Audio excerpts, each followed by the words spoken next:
Good evening, everybody, and thank you very much for joining me on episode 68 of Untold Evidence. Today, we're in the realms of the CIA. We start. For roughly 2 decades, the Central Intelligence Agency ran a program of human experimentation on its own citizens. Drugs given to people who did not know they were being dosed. Experiments in hospitals, prisons, and safe houses. This sentence sounds like a damn right conspiracy theory. It is not. It is a documented finding of the United States Senate Committee.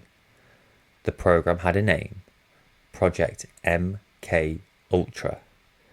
I cannot wait to get into this one. We're going to do many more about this. This is again one of the most nuts things you can imagine that was forcefully carried out by the government of the free world for 2 decades. Let's have a little delve into this. Let me know what you think at the end. But my lord, we're going to have some weird stuff. So here is the part that needs saying just as clearly. The legend of MKUltra has grown far larger than the evidence. And tonight we're going to separate the two. The proven part and the part that is myth. I'm as excited as you.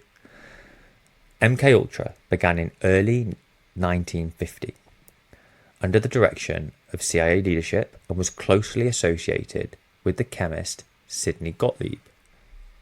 The Cold War fear that drove it was specific.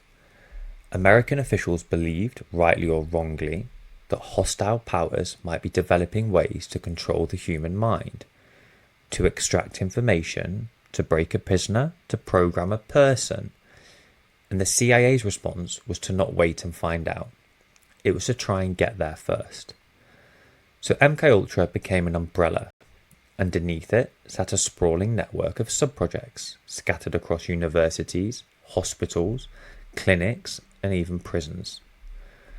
Researchers were funded, sometimes without fully knowing who was really paying for it, to study how the human mind could be influenced, disorientated, or even completely broken up. The methods included hypnosis, sensory deprivation, and most notoriously, drugs. Above all, LSD. Now here is the documented core, the part that is not in for dispute.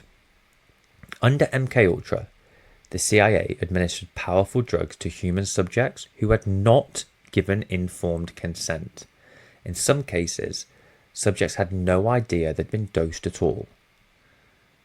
There was an operation run out of safe houses in which unwitting members of the public were dosed with LSD so that the reactions could be observed. Ordinary people going about their lives were chemically altered by their own government without their knowledge. And not only did they do it, they then watched the after effects. And there is the case of Frank Olson. Olson was a scientist who worked for the United States Army. In 1953, he was given LSD without his knowledge at a gathering connected to the program. In the days that followed, he became deeply distressed. And then he fell to his death from a hotel window in New York. For many years, his death was officially treated as a suicide. We've heard that line before many times on this channel. I'm sure we're going to hear that line many more in the future. His family has disputed that account for decades, and the true circumstances have never been settled to their satisfaction. A man is dead. The dosing without consent is documented. That is not legend. This is the flaw of the story. In 1973, a scrutiny of the intelligence agencies was beginning to build. The order was given to destroy the MKUltra files, and most of them were destroyed. This single act shapes everything about how we can know this story, because it means the official record of MKUltra is not a complete record. It is the wreckage of one. What survived did so almost by accident. When investigators and journalists came looking, much of what they were able to reconstruct came from a cache of financial records, budget paperwork that had been stored separately and escaped the shredder. The money left a trail even after the files were gone.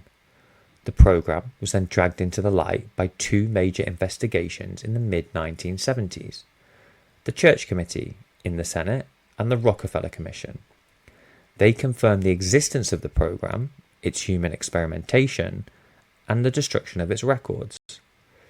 So this is established history, confirmed by the US government investigating itself, and it is also permanently an incomplete history. Both of these things are true. The counter-argument: we have to push back hard on the myth, because the myth does real harm to the truth. In popular culture, MKUltra has become shorthand for a successful, all-powerful mind control program, programmed assassins, erased and rewritten personalities, a secret technology of total control hidden from the public. The documented evidence does not support that. Not the destroyed files' uncertainty, the actual evidence. What the record describes is something grimmer and, in a way, more pathetic than the legend.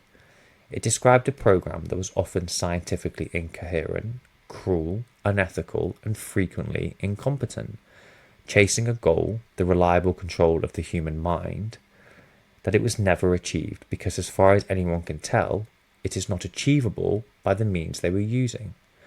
MKUltra did not produce a mind control weapon. By the evidence we have, it produced harmed people, wasted money, and a chemist eventually destroying his own paperwork.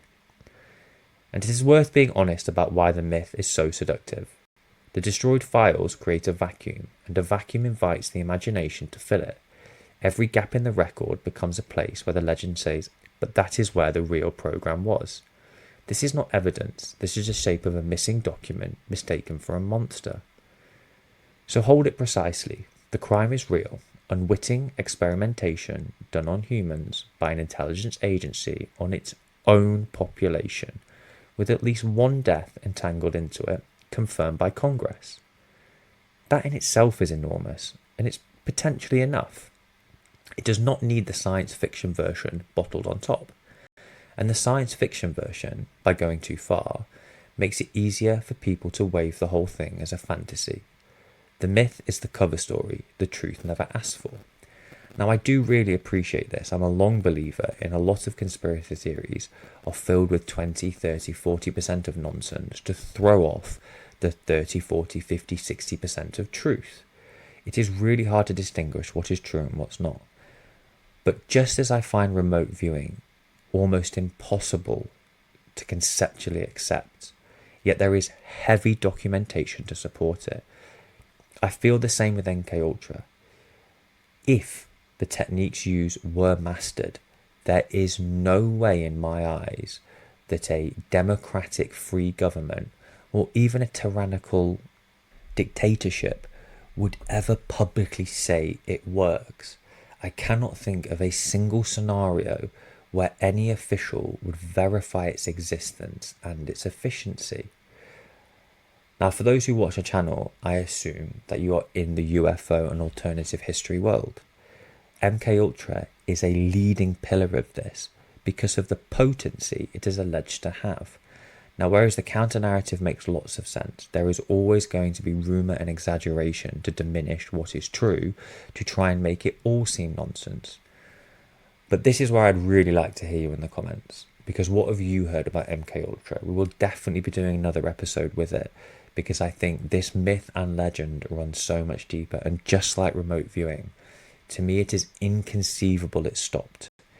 If they had any sign of it working and it being useful, I cannot see any working government disregarding these techniques. These techniques can be seen and at times rumoured to be extremely effective. It would seem improbable for a government to voluntarily give that up. Has it gone off books? Has it been given a different code name? Like most of the stuff we hear about in this channel, it takes 20, 30, 40, 50 years before things are declassified. So, what MKUltra really asks is discipline. The discipline to be appalled by exactly the right amount. If you believe too little, you dismiss a documented government crime as paranoia. If you believe too much, you have a documented government crime into a comic book plot. and hand the skeptics an easy way to laugh it off. The truth, like most, is probably in the middle. The CIA experimented on people who never agreed to it. It burned the evidence. Red flag, red flag, red flag. And a Senate committee proved that much while admitting it could never prove the rest. You do not need to invent anything. What is on the record is already serious enough. The Church Committee findings on MKUltra are public, and the surviving documents are archived. The link below will give you a little bit more information about it. As ever, tell me in the comments what you think. Have we misrepresented anything? Have we misunderstood anything? What is your view and where? What do you think is happening? Do you think it could still be occurring now? Are there any things that you see in life in the last 20 years that could be explained by this type of government program? We're all here to follow the evidence, and we all want to find out the truth. A note before you go. This episode touches on drugging, distress and death. It can be heavy and it can be incredibly upsetting. Extrapolating those thoughts and thinking about all the other victims and potential patients and candidates for this exploration isn't nice thinking. There is a real conversation here on what our own government does to us in the name of science. I can think of one event in the recent past, the last 10 years, that has much skepticism around it under the same conditions. Thank you so much for joining us tonight. We will see you in the next episode.